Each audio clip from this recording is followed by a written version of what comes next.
कैथल के सेटा रोड स्थित एक बिना नाम और बिना लाइसेंस चल रही दवा दुकान पर स्वास्थ्य विभाग ने बड़ी कार्रवाई की। गुप्त सूचना के आधार पर की गई रेड में दुकान से 48 एमटीपी किट और 100 अल्प्राजोलम टैबलेट बरामद हुई। स्वास्थ्य विभाग ने कई दवाइयों को सीज कर दिया, जबकि प्रतिबंधित टैबलेट पुलिस को सौंप दी गई।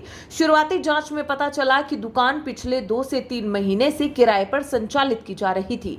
पुलिस और स्वास्थ्य विभाग अब मामले की जांच कर आगे की कानूनी कार्रवाई में जुटे हुए हैं। इस दौरान एसएमओ डॉक्टर सचिन मांडले ने क्या कुछ जानकारी दी है, आइए आपको सुनाते हैं। Doctor Sachin Mandle, SMO civil hospital Kaithal और DNO PNDT in office of civil surgeon Kaithal. कहाँ पहुँचे सर, क्या मामला? एक सिविल सर्जन मैडम को सिविल सर्जन ऑफिस में एक गुप्त सूचना मिली थी कि यहाँ पे सेटा रोड गली नंबर 4 जो ये एरिया है, यहाँ पर एक शॉप है जहाँ पर के illegal sale of MTP kits की बिक्री हो रही है, बेची जा रही हैं। उसी सूचना के आधार पर सिविल सर्जन मैडम ने एक टीम का गठन किया था, जिसमें मैं, डॉक्टर सचिन, डॉक्टर अजय और डीसीओ साहब, ड्रग कंट्रोल ऑफिसर श्री चेतन वर्मा जी, एक टीम बनाई थी। वो हम आज यहाँ पर जांच के लिए पहुँचे थे। तो यहाँ हम आए तो दुकान की जांच की। इस दुकान का कोई नाम वगैरह तो कुछ नहीं, अभी रिसेंटली ओपन हुई लगती है। तो इस दुकान की जांच करने पर पाया गया कि काफ़ी सारी एलोपैथिक ड्रग्स यहाँ पर रखी थी जो ये बेच रहे थे। जब दुकान को देखा, ड्रॉर वगैरह जो टेबल उनकी जांच करी, तो वहाँ पे 48 एमटीपी किट्स हमें मिली हैं। उसके अलावा हमें 100 टैबलेट अल्प्राजोलम की मिली हैं 0.5 मिलीग्राम की, जिसके बाद हमने पुलिस को एंटी नारकोटिक सेल जो कैथल है उनको सूचित किया और उसी की अब कार्रवाई चल रही है। कहाँ से लेके आता सर, कुछ पता लगा? नहीं, उसके बारे में इनसे पूछा है, पुलिस को हमने सूचित कर दिया। आगे की जांच पुलिस इन्वेस्टिगेट करेगी, उसके बारे में इनसे पूछताछ की जाएगी। और वो सारी ड्रग्स हमने सील कर दी हैं। अल्प्राजोलम तो जो पार्सल बना कर है, सील करके वो पुलिस को हैंड ओवर कर रहे हैं।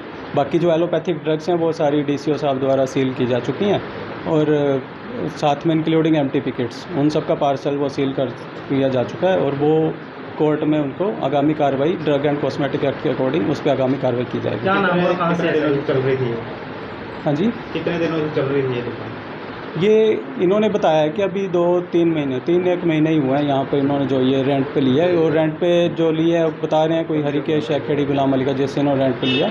अभी 2-3 महीने ही हुए हैं, कहते हैं मैं यहाँ पे रिसेंटली शिफ्ट हुआ हूँ। और इनका जो एड्रेस है, जो रहने वाले हैं, वो ये बताते हैं कि मैं खुराना रोड नानकपुरी कॉलोनी में रहता हूँ। और यहाँ पे ये इनका नाम राजेश कुमार है, सन ऑफ धर्म सिंह।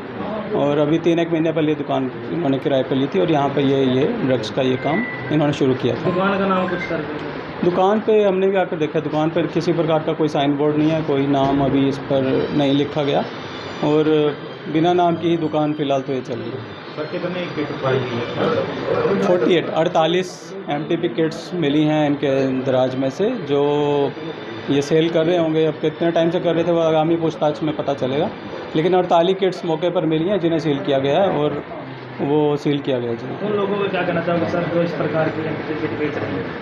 ये सरकार द्वारा ऐसी किट्स पर पूरी तरह से प्रतिबंध लगाया गया, किसी प्रकार की इसकी सेल परचेज नहीं की जा सकती। जो एमटीपी किट के अकॉर्डिंग है, एमटीपी भी सिर्फ रजिस्टर्ड पंजीकृत केंद्र जो सेंटर रजिस्टर्ड सेंटर में ही की जा सकती है। सिर्फ एक रजिस्टर्ड डॉक्टर द्वारा, क्वालिफाइड रजिस्टर्ड डॉक्टर द्वारा रजिस्टर्ड सेंटर पर ही एमटीपी किट की जा सकती है। इनकी ड्रग्स पर भी इस तरह का प्रतिबंध लगा दिया गया था सरकार के द्वारा। लास्ट ईयर हमारे हेल्थ विभाग ने भी इनकी सेल परचेज को बंद किया था। सिर्फ जो अधिकृत सेंटर है उनके द्वारा ही ये पहले भी इनकी बिक्री होती थी। और दूसरी बात है कि अब तो सरकार ने किया था कि ये जो सारी ड्रग्स है सरकार ही उपलब्ध करा रही थी, सिर्फ रजिस्टर्ड सेंटर्स को सिविल सर्जन ऑफिस के थ्रू ही ये ड्रग्स उपलब्ध करवाई जा रही थी। और अब भी सिविल सर्जन ऑफिस के द्वारा ही एमटीपी ड्रग्स उपलब्ध कराई जा रही हैं। किसी भी उनको मना किया हुआ है, किसी भी ड्रग डीलर को, डिस्ट्रीब्यूटर को, इवन जो केमिस्ट शॉप्स हैं हमारी, उन्हें भी मना किया हुआ है कि किसी प्रकार की एमटीपी ड्रग्स की सेल किसी को इस तरह से नहीं करेंगे। सिर्फ रजिस्टर्ड सेंटर या सिविल सर्जन ऑफिस से इशू करवा कर ही आगे ज़रूरतमंद जो लीगली वैलिड जो एमटीपी होती है, एमटीपी के अकॉर्डिंग उसी में यूज़ कर सकते हैं, जिसका उन्हें पूरा रिकॉर्ड रखना होता है। और सिर्फ जो पंजीकृत केंद्र हैं, रजिस्टर्ड सेंटर है, वो ही इसका यूज़ कर सकते हैं। हाँ, ये दराज में दवाइयों के पीछे इन्हें छुपाया गया था, छुपा कर रखी गई थी। जहाँ जब जांच करी, ड्रॉर वगैरह देखे गए तो उनमें से प्राप्त हुई।